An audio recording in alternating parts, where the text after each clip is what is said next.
ભાવનાની ઘરે તપાસ કરતા ત્યાંથી એક ડાયરી મળી આવેલ છે, જેમાં તેણે પુત્ર પ્રાપ્તિ માટેની જે પોતાની ઈચ્છાઓ છે એ લખેલી છે. એક પુત્રી તેને પોતાને ઓલરેડી હતી, મિષ્ટી, અને બીજી દીકરીનો બી જન્મ થયો છે. એ પહેલાંની ડાયરી છે, એટલે તેમાં એ પોતે લખેલું છે કે ભાઈ મને જો પુત્ર પ્રાપ્તિ થશે તો હું પગે લાગવા જઈશ, મંદિરે વાત, એવી અપેક્ષાઓ એણે પોતાની ડાયરીમાં લખેલી છે. તેમજ તેની જે માતા છે, જે મરણ જનાર છે, તેની માતા ભાવના, તેમના પણ સેમ્પલો કેડી હોસ્પિટલથી લઈ અને NFSU તરફ મોકલવામાં આવેલા હતા, અને જેનો રિપોર્ટ આવતા તેના જે બ્લડ છે તેમાં એલ્યુમિનિયમ ફોસ્ફેટ અને ઝીંકની હાજરી મળી આવેલ છે.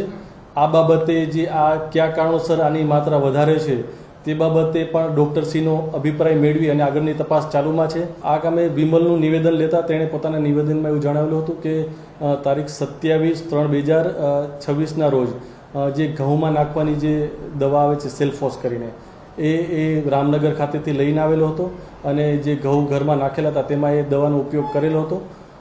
ટોટલ 10 જેવી પડીકી લાવેલો હતો તેવું તેણે પોતાના નિવેદનમાં જણાવેલ છે, અને 2 પડીકીઓ 8 પડીકીનો યુઝ કર્યો હતો, અને 2 પડીકી વધારાની પડી રહેલી હતી. તે અમે તપાસ કામે લાવેલા છીએ.